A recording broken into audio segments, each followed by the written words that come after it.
नमस्कार, मी विजय Salvi. ABP माझाच्या 0 over या विशेष कार्यक्रमामध्ये आपलं स्वागत.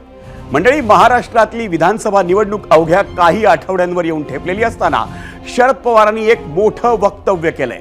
आरक्षणाची मर्यादा ही 50% 75% जाऊ द्या, त्यामुळे ज्यांना आरक्षण मिळालं नाही त्यांचा त्यात समावेश करता येईल असं पवारांनी म्हटलंय. पण यामुळे नव्या वादाला तोंड फुटण्याची आता शक्यता आहे. कारण आर्थिक दुर्बलांना मोदी सरकारनं 2019 मध्ये आरक्षण दिल्यावर आरक्षण एका अर्थी 50+10 म्हणजे 60% गेलंय. त्यात जर आणखी 25% वाढ केली तर आरक्षण थेट 85% जाईल. पण मुळात पवारांनी केलेल्या वक्तव्यांशी केंद्र सरकार सहमत आहे का हे अजूनही स्पष्ट व्हायचंय. कारण ही मर्यादा भविष्यात केंद्रानं वाढवली तर ती सुप्रीम कोर्टात टिकली पाहिजे. कारण ही मर्यादा 50% असावी हा मुळात सुप्रीम कोर्टाचाच निर्णय आहे.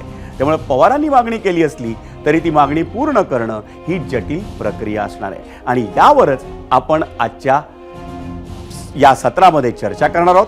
त्याआधी पाहूयात शरद पवार यांनी नेमकं काय म्हटलंय.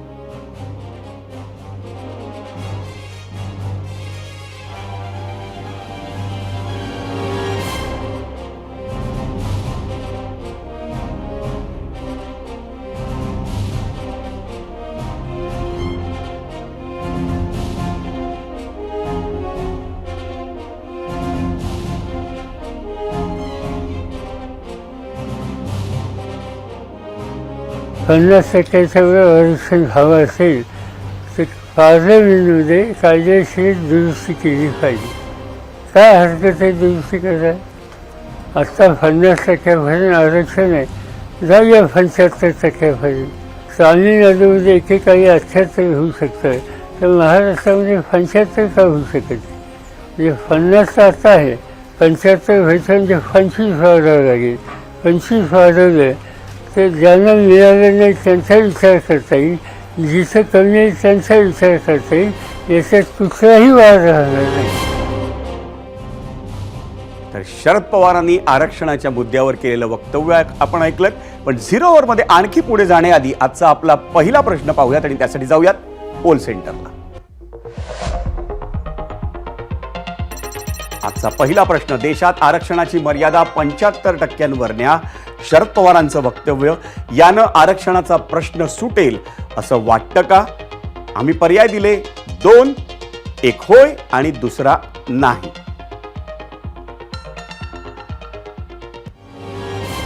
मंडळी, शरद पवारांच्या आरक्षणाच्या मर्यादेत वाढ करण्याच्या मागणीला मराठा आंदोलक मनोज जरांगेंनी पाठिंबा दिला.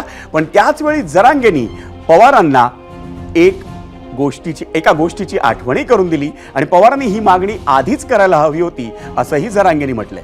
दुसरीकडे ओबीसी आंदोलक लक्ष्मण हाकेंनी मात्र या मुद्द्यावर टीका केली आहे. त्या 4-5 दिवसात 8-10 दिवसात काय आचारसंहिता लावणार त्याच्या आत तुम्ही मराठ्यांना ओबीसीच्या आरक्षणात घ्या, 27% आरक्षणाच्या आत, 50% मर्यादेच्या आत मराठ्यांना घ्या आणि त्याच्यानंतर तुम्हाला काय मर्यादा वाढवायची ते वाढवा. पण मराठ्यांना मात्र तुम्हाला 50%च्या आतच घ्यावं लागणार आहे 27% आरक्षणात. हे मात्र लक्षात असू. 75% घेऊन गेल्यानंतर उरले किती? 25%. मग ओपन टू ऑल त्यांनी कुठं जायचं? गुणवंतांनी कुठं जायचं? म्हणणं की हा पर्याय असू शकतो. पर्याय कसा असेल तो? त्याला काय मॉडेल आहे का कुठं? तमिळनाडूच त्यांनी उदाहरण दिलंय ना माझ्या माहितीप्रमाणे. तर तमिळनाडूमध्ये 9व्या परिशिष्टामध्ये जयललितांनी 1993ला समाविष्ट करून घेतलाय त्याचा, आणि तेही 2004ला चॅलेंज झालेलं आहे. त्याच्यावर हे हँगिंग, त्याच्यावर लटकती तलवार आहे. मंडळी, ठाकरेंच्या शिवसेनेचे खासदार संजय राऊत यांनी शरद पवारांच्या मागणीचं समर्थन केलंय. आम्ही सत्तेत आलो तर आरक्षणाची मर्यादा ही 75% नेऊ असं राऊत यांनी म्हटलंय. आणि आम्ही वारंवार हेच सांगतो, केंद्रानं आरक्षणाची मर्यादा वाढवायला हवी. राहुल गांधींनी तेच सांगितले की आमचं सरकार आलं तर आम्ही 50%च्या वर आरक्षण वाढवू आणि सगळ्यांना सामावून घेऊ. आणि मराठा आरक्षण खटल्यातील याचिकाकर्ते विनोद पाटील यांनीही शरद पवारांच्या मागणीला पाठिंबा दिलाय. की मराठा आरक्षण असेल कुठलंही आरक्षण असेल याची मर्यादा 50 वरनं 75 नेली पाहिजे. या अगोदरही सुप्रीम कोर्टामध्ये मी मागणी केलेली आहे आणि कोर्टाचे निदर्शनास आणून दिलेलं आहे की 50%ची मर्यादा कालबाह्य झालेली आहे. EWS आरक्षणाचे 10% तुम्ही स्वीकारलेले आहे. तेव्हा पवार साहेबांनी जी भूमिका मांडली या भूमिकेचं मी स्वागत करतो. आणि मंडळी, या मुद्द्यावर कायदेशीर मत जाणून घेण्यासाठी आपण जाणार आहोत दिल्लीला ॲडव्होकेट सिद्धार्थ शिंदे यांच्याकडे. पण त्याआधी एबीपी माझाच्या प्रेक्षकांनी सोशल मीडियावर काय प्रतिक्रिया दिल्या त्या पाहूयात मीडिया सेंटरला.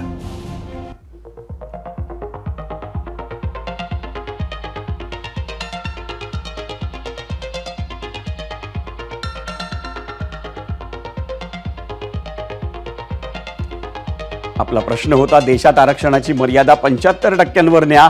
शरद पवारांचं वक्तव्य, यानं आरक्षणाचा प्रश्न सुटेल असं वाटतं का? होय आणि नाही असे 2 पर्याय आपण दिले होते.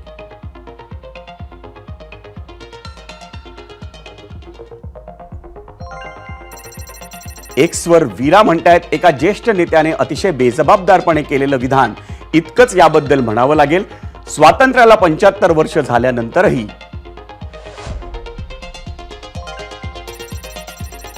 एक्सवरच महेश हिंदू भागवत शिंदे म्हणतात, आरक्षणाची मर्यादा वाढवली तर प्रश्न नक्कीच सुटेल, पण धनगर, धनगट आणि आदिवासींच्या मागण्या पाहता बाब गंभीर दिसते. केंद्र सरकारनं जातीनं लक्ष घालणं गरजेचं आहे.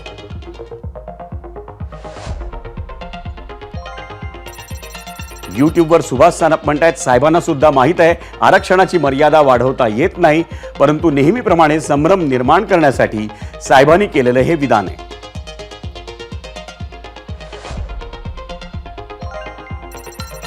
फेसबुकवर अनंत बोरसे म्हणतात, आरक्षणाचा तिढा सुटावा अशी कुणाचीच इच्छाशक्ती आणि मानसिकता नाही. सगळ्यांना केवळ राजकारण आणि सत्ताकारण करायचंय.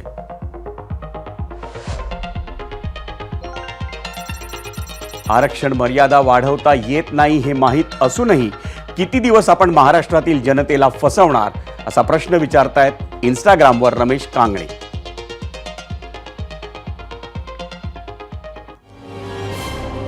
आणि आता वेळ झाली आहे गेस्ट सेंटरला जाण्यासाठी आणि तिथे नवी दिल्लीतून आपल्यासोबत आहेत ज्येष्ठ कायदेतज्ञ आणि सर्वोच्च न्यायालयातील वकील सिद्धार्थ शिंदे. आपण त्यांच्याशी बातचीत करूया. शिंदेजी, आपलं स्वागत आहे. आरक्षणाची जी मर्यादा आहे ती 75% म्हणजे अगदी 50 वरून 75% नेण्यासाठी आपल्याला कायदेशीर दृष्ट्या काही करता येऊ शकतं का? बघा, आपली जी राज्यघटना आहे त्याच्याप्रमाणे SC ST प्रवर्गाला हे 23% आरक्षण दिलं गेलेलं आहे. 15 आणि 7.5% ते राज्यघटनेत च्या मार्फत दिलं गेलेलं आहे. जे 27% आरक्षण आपल्याला मंडल कमिशन तर्फे देण्यात आलं. एका एक्झिक्युटिव्ह ऑर्डर मार्फत गव्हर्नमेंटनी ते आदेश काढला आणि 27% मंडल कमिशनच्या विरुद्ध खूप आंदोलनं झाले. काही लोक सुप्रीम कोर्टात गेले. सुप्रीम कोर्टाने इंदिरा साहनी जजमेंट, ही फेमस केस आहे, त्याच्यात सांगितलंय की आता 23 + 27 50-51 झालेलं आहे, ह्याच्या पुढे तुम्ही जाऊ शकत नाही. सुप्रीम कोर्टाने सांगितलं, राज्यघटना त्याच्यावर काय म्हणत नाही. आणि जर तुम्ही जाणार असला कुठलं राज्य तर तुम्ही आम्हाला व्यवस्थित पुरावे निशा, तुम्ही नीट ट्रिपल टेस्ट फॉलो करा, त्याचे व्यवस्थित पुरावे द्या आणि जर कोर्टात आलं तर that is subject to judicial review. तर त्यामुळं जर पार्लमेंटला हे करायचं असलं, आरक्षणाची मर्यादा वाढवायची असली तर त्यांना कोणच थांबवू शकत नाही. ती तुम्ही 70% करू शकता, 75% करू शकता. त्याच्यासाठी तुम्हाला घटना दुरुस्ती करावी लागेल आणि घटना दुरुस्तीनंतर ते अंमलात येईल. म्हणजे जे जर काही आता आपले जे आत्ताचे लीडर ऑफ ऑपोजिशन आहेत त्यांचं म्हणणं आहे की ते सरकारमध्ये आल्यावर ते आरक्षणाची मर्यादा वाढवतील, त्यांना कोण थांबवू शकत नाही. NCP शरदचंद्र पवारचे अध्यक्ष आहेत, त्यांचं म्हणणं आहे की सरकारने 75% करावं, आम्ही त्याला समर्थन देऊ. पण आता सरकार हे करेल का? कारण आरक्षणाच्या बाजूनी पण लोक आहेत आणि विरोधात पण लोक आहेत. आता तुम्ही बघितलं असेल EW आरक्षण हे 10% देण्यात आलेलं आहे एका घटना दुरुस्ती मार्फत आणि ती घटना दुरुस्ती सुप्रीम कोर्टात, म्हणजे ती घटना दुरुस्ती झाली त्याच्यानंतर सुप्रीम कोर्टात ते चॅलेंज पण करण्यात आलं, पण सुप्रीम कोर्टाने ते उचलून धरलं. त्यामुळे तसं पण आपण 50च्या वर गेलेलो आहोत. काही राज्यांनी प्रयत्न केला त्यांच्या राज्यात आरक्षण वाढवायचा, खूप राज्यांनी प्रयत्न केला. आता तुम्हाला आठवत असेल महाराष्ट्राने पण प्रयत्न केला 18 मध्ये. 21 मध्ये सुप्रीम कोर्टाने जजमेंट दिली की नाही, हा तुमचा रिपोर्ट आम्हाला व्यवस्थित वाटत नाहीये आणि मराठा समाज हा सोशली आणि इकॉनॉमिकली कसा इकॉनॉमिकली सोशली कसा बॅकवर्ड आहे हे तुम्ही दाखवू शकत नाहीये. त्यामुळे मग आपल्या महाराष्ट्र सरकारने नवीन एक विधेयक पास केलेलं आहे. आता ते परत ते आरक्षण बहाल आहे, मराठा आरक्षण, पण ते पण SEBC आरक्षण मुंबई हायकोर्टात चॅलेंज खाली आहे आणि ते पण सुप्रीम कोर्टात येईल. त्यामुळे कन्फर्म कुठलं तामिळनाडू सोडून कुठलं आरक्षण 50च्या वर झालेलं नाहीये. पण जर केंद्र सरकारलाच ऑल ओव्हर इंडिया आरक्षणाचा प्रतिशत वाढवायचा असेल तर त्यांना कोण थांबवू शकत नाही. पण कुठलं केंद्र सरकार ही स्टेप घेईल, आता जे ऑपोजिशन मध्ये आहेत ते म्हणतायत, पण ते जर सत्तेत आले तरी ते हे करतील का, तर ते सरकारचा प्रेरॉगेटिव्ह आहे. पण 50% मर्यादा ही फक्त कोर्टाने एका केसमध्ये सांगितलेली आहे, ती काय सॅक्रोसॅन्क्ट नाहीये. जर सरकारने ठरवलं की आम्हाला जास्त मर्यादा करायची आहे तर तुम्ही तसं विधेयक पास करा, घटना दुरुस्ती करा, 60% करा, 70 करा, 75 करा.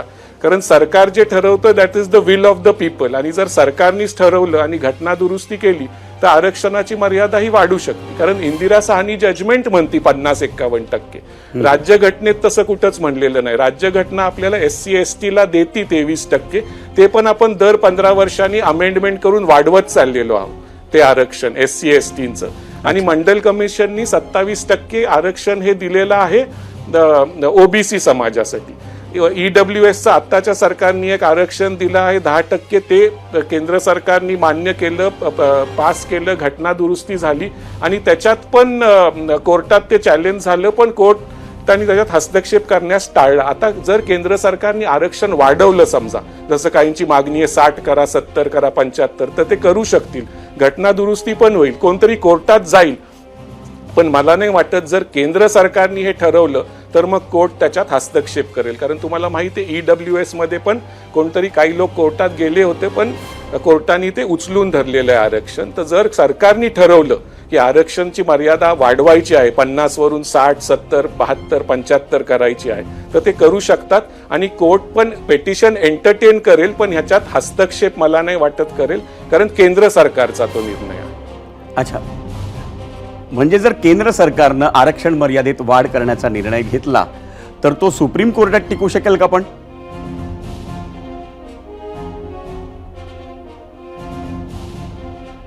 साहजिकच आहे ना, घटना दुरुस्ती केली तर आव्हान दिलं जाईल. आणि रिव्हर्स डिस्क्रिमिनेशन कोर्टाचं काय म्हणणं होतं, 50%पेक्षा जास्त केलं तर तुम्ही वंचितांना तर आरक्षण देताय, पण ज्यांना आरक्षण लागू नाहीये त्यांना तुम्ही वंचित नका करू त्याच्यापासून. तर जर ही मर्यादा वाढवली गेली आहे तर साहजिकच आहे ओपन वाल्यांवर त्याच्यावर हे येईल, ओपन वाल्यांना थोडा त्रास होईल त्याच्यासाठी.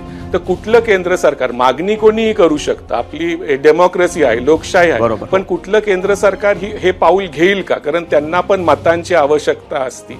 आणि हे जर वाढवलं तर कोर्टात चॅलेंज, मी जसं म्हणलं, चॅलेंज होऊ शकतं. पण मला नाही वाटत जर केंद्र सरकारने घटना दुरुस्ती मार्फत आरक्षणाचा टक्का जर वाढवला तर मग कोर्ट पेटिशन एंटरटेन करू शकतं, ऐकेल, पण हस्तक्षेप करणार नाही. कारण मी जसं सांगितलं EWS मध्ये त्यांनी वाढवलंय 10% आरक्षण, 50च्या वर दिलंय आणि सुप्रीम कोर्टाने ते उचलून धरलेलं आहे. धन्यवाद सिद्धार्थ शिंदेजी. आपण आरक्षण मर्यादेत वाढ करण्याबाबतच्या ज्या कायदेशीर बाबी आहेत त्या अगदी सुलभपणे आम्हाला समजावून सांगितल्याबद्दल धन्यवाद.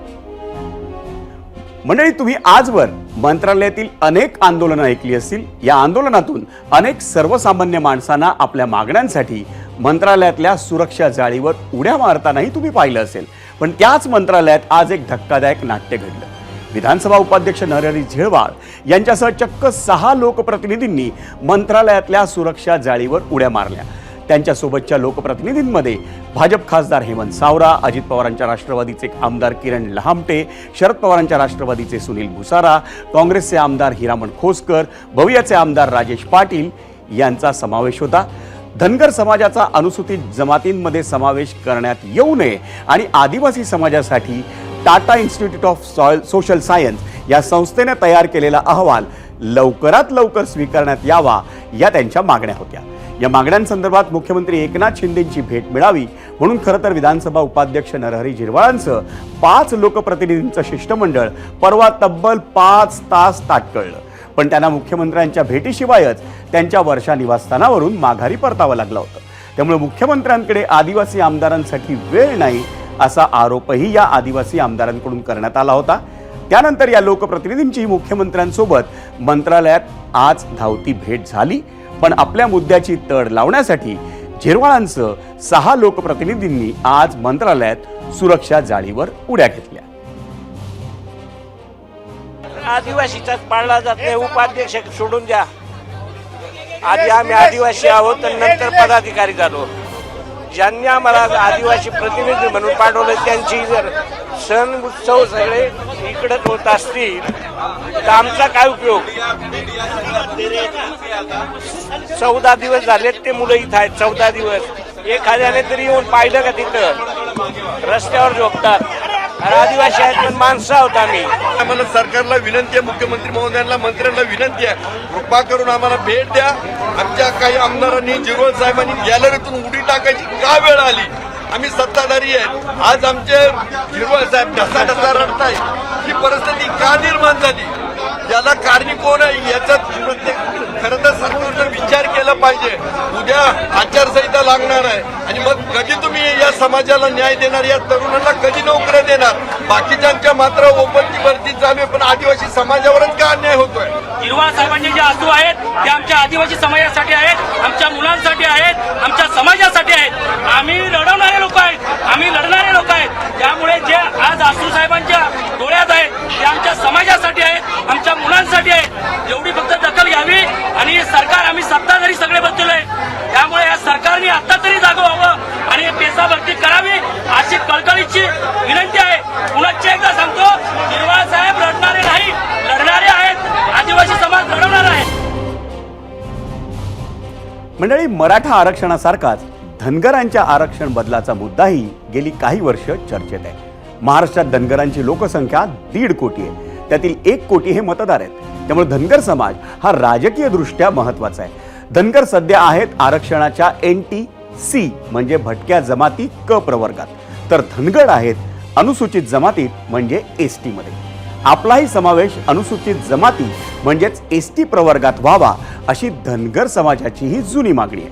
धनगर आणि धनगड एकच असल्याचा GR काढण्याचा निर्णय मुख्यमंत्री एकनाथ शिंदेंसोबतच्या बैठकीत झाला होता. तसं झालं तर धनगर समाजाला ST म्हणजेच अनुसूचित जमातींसाठीचं आरक्षण लागू होईल. त्याला आदिवासी समाजाचा विरोध आहे. आरक्षण द्या पण आमच्यातून नको अशी आदिवासी नेत्यांची भूमिका आहे. या आंदोलनात अजित पवार गट आघाडीवर असल्यानं सरकारमधील इतर 2 पक्ष म्हणजे भाजप आणि शिंदेंच्या शिवसेनेनं टीका केली आहे. वाद ओढवून घेण्यासाठी प्रसिद्ध असलेल्या चंद्रकांतदादा पाटील यांनी विरोधकांना आणखी एक संधी दिली.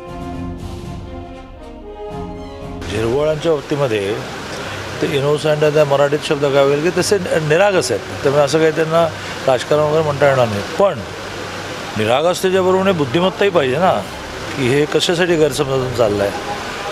बरं, असा कुठला निर्णय अजून झाला नाही, कारण धनगर आणि धनगड एक नाहीत असा कोर्टाने निर्णय दिला, तर त्यावर सरकार काम करतं आहे. मुळात अशा प्रकारे जेव्हा निर्णय होतो त्यावेळेला केंद्रीय आदिवासी आयोगापुढे ते प्रकरण जातं. बस आता उद्यापासून सुरू झालं असं नाही आहे. ते कार्यकर्त्याबरोबर कार्यकर्त्यांनी आंदोलन केलं मी समजू शकतो, पण स्वतः उडी मारणं हे मला वाटतं योग्य नाही. लोक याची निंदा करतात. नाही, पण त्यांच्यावर ही वेळ का येते? सरकारमध्ये असताना का वेळ येते? वेळ त्यांच्यावर नाहीये, तो त्यांचा आदिवासी समाजाचा प्रश्न आहे. हा त्यांचा प्रश्न नाहीये. आदिवासी समाजाचा प्रश्न आहे. यांना वाटतं की आपण त्याचं नेतृत्व करावं, परंतु नेतृत्व करत असताना तुमच्याकडे जे रस्ते इतरांकडे नाहीत, तुम्हाला डायरेक्ट भेटता येतं, बोलता येतं. मला वाटतं त्या आदिवासी बांधवाला घेऊन जर मुख्यमंत्र्यांशी यांच्याशी चर्चा केली असती, चर्चेतून मार्ग निघला नसता. मंडळी, मनोज जरांगे यांच्या मराठा आरक्षणासाठीच्या लढ्याचं मुख्य केंद्र म्हणून जालन्यातल्या अंतरवाली सराटीची राज्याला ओळख आहे. त्यामुळे मनोज जरांगेंचा पत्ता हा प्रामुख्यानं मुक्काम पोस्ट अंतरवाली सराटी हाच असतो. पण आगामी काळात आठवड्यातून एका दिवसासाठी का होईना पण जरांगेंचा पत्ता बदलणार आहे. कारण मराठा समाजासाठीच्या त्यांच्या कामाची व्याप्ती आता वाढणार आहे. छत्रपती भवन, पैठण फाटा, शहागड, जालना हा जरांगेंचा आठवड्यातून एका दिवसासाठीचा पत्ता असणार आहे. मनोज जरांगेंच्या शब्दामध्ये सांगायचं तर मराठा समाजाचे प्रश्न सोडवण्यासाठी त्यांच्या सामाजिक कार्यालयाचं आज उद्घाटन करण्यात आलंय. जरांगेंच्या त्या सामाजिक कार्यालयाचं नाव आहे छत्रपती भवन.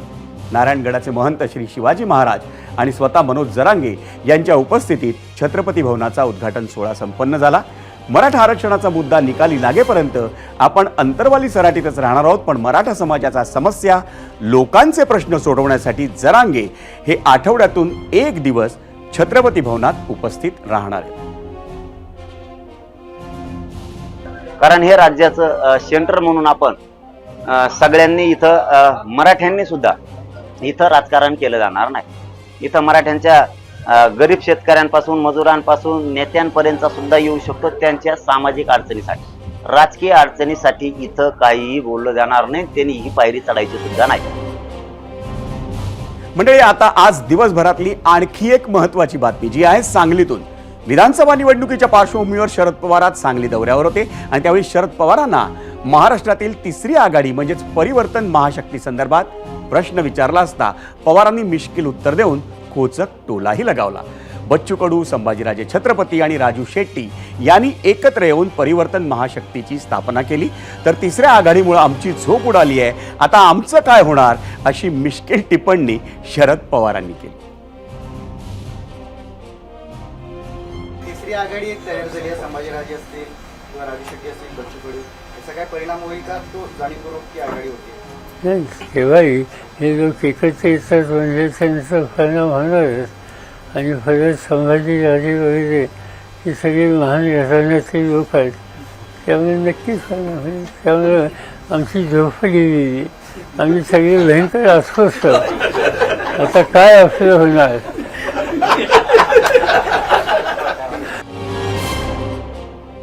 आणि आता बातमी राजकीय आरोपाची. दावोसमध्ये जाऊन महाराष्ट्र सरकार खाऊन पिऊन आलं आणि उधारी ठेवून आलं असा हल्लाबोल केलाय राष्ट्रवादी शरदचंद्र पवार पक्षाचे आमदार रोहित पवार यांनी. उधारी देत नाहीत म्हणून दावोसच्या कंपनीनं राज्य सरकारला नोटीस पाठवली आहे. यामुळे महाराष्ट्राची बदनामी होऊ शकते असा दावा रोहित पवार यांनी केलाय. त्यांनी यासंबंधीचं बिल सुद्धा ट्विट केलंय. 1,58,64,000 हे थकीत बिल आहे. जानेवारी महिन्यात मुख्यमंत्री एकनाथ शिंदे यांच्यासह अनेक मंत्री हे दावोसला गेले होते आणि त्यावरून मोठा वादही झाला होता. ठाकरेंच्या शिवसेनेचे आमदार आदित्य ठाकरेंनी वराड निघाले दावोसला अशी टीका केली होती.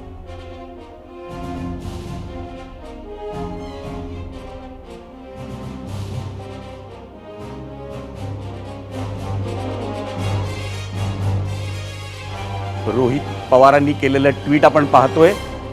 दावोसमध्ये जाऊन महाराष्ट्र सरकार खाऊन पिऊन आलं पण बिल उधार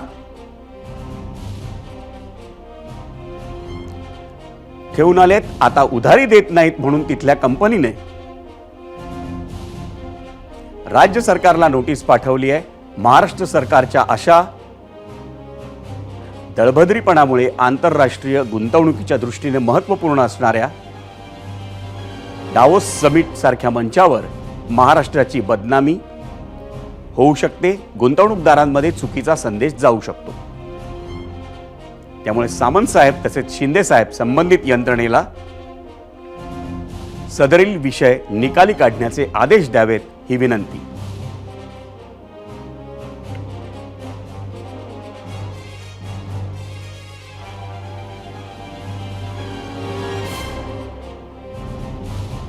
आणि रोहित पवारांच्या या ट्विटला उदय सामंतांनी काय प्रत्युत्तर दिलं आपण तेही पाहूया. 1,58,64,926 रुपये 90 पैसे जे काय आमच्याकडे मागितलेले आहेत ते आम्ही का द्यायचे हा देखील एक प्रश्न आहे. बाकीच्या सगळ्या पैशाचा हिशोब आम्ही क्लिअर केलेला आहे, आमच्या MIDCने क्लिअर केलेला आहे. त्याच्यामुळे जादा खर्च झाला असता तर जादा खर्च का झाला, आता कॉन्ट्रॅक्टरचे पैसे दिले नाहीत तर का दिले नाहीत, तर ते द्यायचे की नाही हे वकील ठरवतील, वकील त्याला उत्तर देतील. आणि मंडळी, दिवसभरातल्या महत्त्वाच्या राजकीय बातम्या पाहिल्यानंतर आपण जाऊयात पोल सेंटरला, कारण आता आपल्याला पाहायचं आहे 0 मधल्या पहिल्या प्रश्नाला महाराष्ट्रातल्या नागरिकांनी काय कौल दिलाय.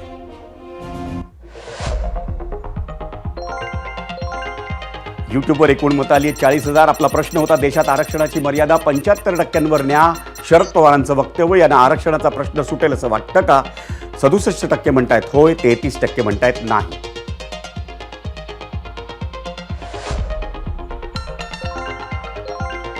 एक्सवर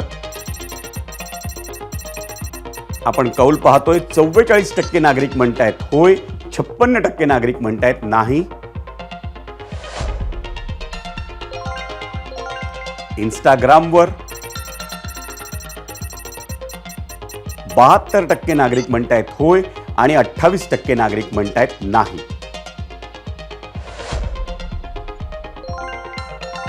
फेसबुकवर आपण कौल पाहतोय 84% नागरिक म्हणतायत मंडळी होय आणि 16% नागरिक म्हणतायत नाही.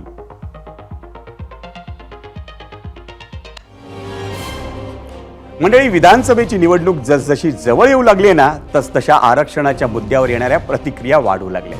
एकीकडे मनोज जरांगे ओबीसीतून मराठ्यांना आरक्षण मागतायत, तर दुसरीकडे विशेष अधिवेशन बोलावून मंजूर केलेल्या 10% मराठा आरक्षणाचा दाखला हे महायुती सरकार देत आहे. शरद पवारांच्या मागणीचा विचार केला तर एकीकडे मनोज जरांगेंच्या मागणीला पाठिंबा देताना इतरांच्या आरक्षणाला हात लागता कामा नये असंही पवार म्हणतात. आणि मग आरक्षणाची मर्यादा ही 75% जाऊ द्या अशी ही मागणी ते करतात. त्याचवेळी दुसरीकडे आदिवासी समाजाच्या कोट्यातून धनगरांना आरक्षण देऊ नका या मागणीसाठी आज आदिवासी लोकप्रतिनिधींनी मंत्रालयातल्या सुरक्षा जाळीवर उतरून निदर्शनं केली. एकूणच काय, विविध समाजांच्या आरक्षणाचे प्रश्न हे आता जटिल होऊन बसलेत आणि राज्य सरकारसमोर त्या प्रश्नांचे गुंते सोडवण्याचं मोठं आव्हान आहे.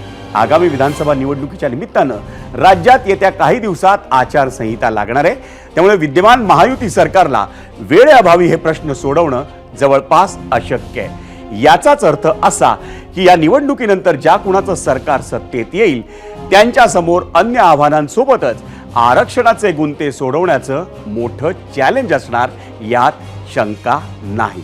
मंडळी, 0 ओव्हरमध्ये आता वेळ झाली आहे एका ब्रेकची आणि ब्रेकनंतर इंदापूरच्या हर्षवर्धन पाटलांना पक्षात घेणं हा शरद पवारांचा अजित पवारांविरुद्धचा मास्टर टोक ठरेल का? पाहूयात एबीपी माझाच्या या 0 ओव्हरमध्ये.